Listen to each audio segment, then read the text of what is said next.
A incerteza sobre o futuro gera medo.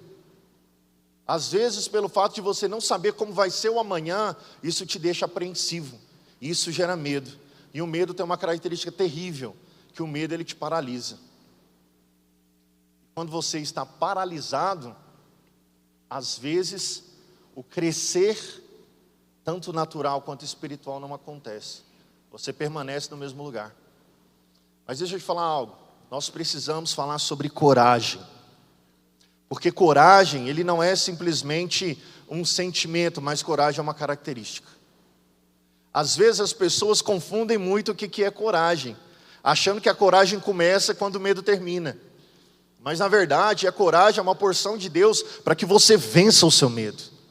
Não é simplesmente, agora que esse gigante saiu, eu vou começar. Agora que a crise passou, eu vou dar o próximo passo. Agora que não tem mais instabilidade no mundo comercial, financeiro e econômico, eu vou expandir, eu vou empreender. Irmãos, deixa eu falar para vocês, olha para cá. A coragem é para você enfrentar a crise. A coragem é para você enfrentar a dificuldade. Não é simplesmente para você sentir que algo vai acontecer naquele momento. Mas é para você se apoderar de uma característica e seguir. Eu preciso ter coragem somente no tempo de crise, Ranieri? É importante ter coragem na crise, sim ou não? Sim, é importante.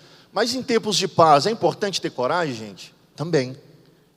Às vezes a gente acha que a coragem é só para enfrentar uma crise. Mas deixa eu te falar, a coragem ela é necessária também, às vezes, para você deixar algo que foi bom na sua vida durante um tempo, mas que agora já não faz tanto significado. Você precisa ter coragem para enfrentar a crise, mas você também precisa ter coragem para se desprender e lançar no novo. Às vezes o Senhor, irmãos, está te chamando para algo e você ainda está relutando, porque aquilo que era bom no passado te deixa confortável a manter a mesma postura durante muito tempo. Você precisa ter coragem também para você superar essa dificuldade de às vezes você não conseguir desprender de coisas que foram boas no passado. Deixa eu te falar, o Evangelho não é uma resposta somente para tempos de crise. O Evangelho é uma resposta na qual nós caminhamos todos os dias da nossa vida. Você precisa crer no poder do Evangelho para te transformar diariamente. O Evangelho não é só para dificuldade, o Evangelho é um estilo de vida. Quando você crê que o Espírito Santo habita em você, ele vai te guiar passo a passo, dia a dia. Na crise ele vai estar com você? Vai. No tempo de paz ele vai te surpreender, tentando te encaminhar para algo novo? Vai também. No último culto, o pastor Vinícius ele citou uma oração muito legal que está lá no livro de Crônicas. Não sei quantos que pegaram essa leve porção da palavra, que é uma oração de um rapaz chamado Jabes. Na oração de Jabes, uma das coisas que ele pede é: Senhor, alarga as minhas fronteiras. Às vezes, nós estamos vivendo tão confortavelmente naquilo que nós temos como rotina, que a gente está parado, achando que está avançando.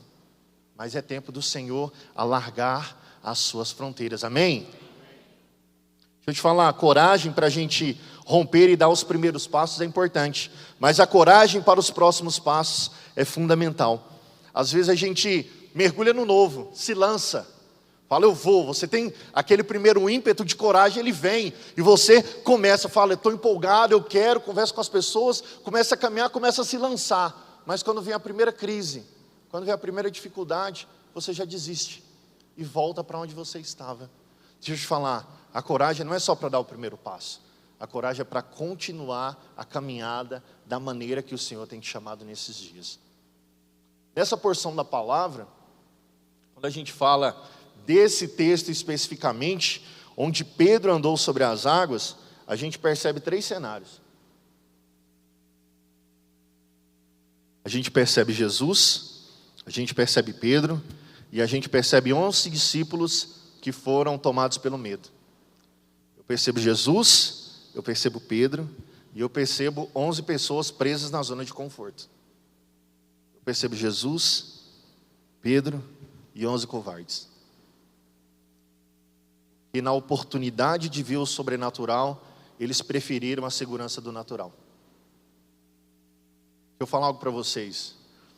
Quando eles estavam no barco, eles estavam dentro daquilo que era conhecido deles. A segurança que eles tinham fé naquele momento era no barco.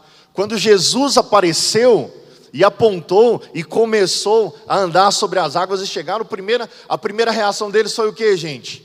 Eles ficaram aterrados de medo. E eles começaram a criar as teorias com base na consciência que eles tinham naquele momento. Então ele começou a o quê? Eles começaram a achar que era o quê? Um fantasma. Mas em meio àquela circunstância, tomado de um revestimento de coragem, de uma característica que a gente percebe em Pedro, durante vários momentos da porção da palavra, Pedro ele ousou a se lançar no desconhecido em Deus.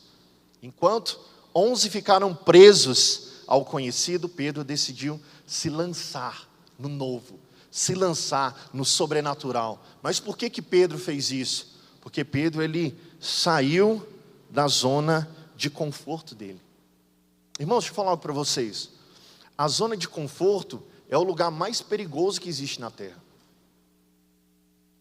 Às vezes, você, achando que o conforto daquilo que você está fazendo é algo benéfico para você, deixa eu falar algo para vocês. Em amor, a zona de conforto é o lugar mais perigoso que existe na terra. Porque lá, gente, está tudo bom, lá está tudo bem, lá é quentinho, lá é confortável, lá é maravilhoso.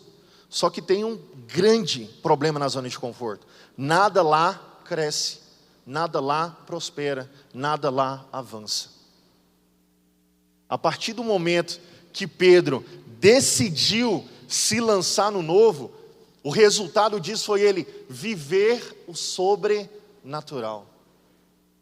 Deixa eu falar para vocês, o texto ele não detalha isso, a palavra de Deus não entra nesse detalhe, mas eu acredito que a partir do momento que Pedro se posicionou para se lançar a andar nas águas, o que pode ter acontecido? Muito provavelmente os outros 11 apóstolos tentaram persuadi-lo a não ir. Não vai, é perigoso, é um fantasma que está lá, a tempestade está chegando, o vento está forte, a água está muito, como é que eu posso dizer? A água está muito movimentada, você não vai conseguir. Ninguém nunca andou sobre as águas. Mas irmãos, olha para cá. Em toda a história da humanidade, tem um relato de 2 pessoas que verdadeiramente andaram sobre as águas. E uma delas é Pedro. Pedro viveu o sobrenatural porque ele não ficou olhando para o natural. Porque ele olhou para aquele que é o Criador de todas as coisas. Porque a chave dessa passagem é o momento onde Pedro faz uma pergunta. Ele diz, se és tu, Jesus, se és tu, me faça andar sobre as águas. Naquele momento Pedro foi tomado de uma coragem sobrenatural. E a partir do momento que ele teve essa coragem, o resultado disso foi o quê? Foi ele andar sobre as águas. Jesus, Pedro e 11 pessoas que ficaram na zona de conforto. 11 pessoas que ficaram no normal, que continuaram na sua mesma posição. E Pedro, ele ousou caminhar, ele ousou andar, ele ousou mergulhar no sobrenatural de Deus. Quantos creem nisso? Diga amém.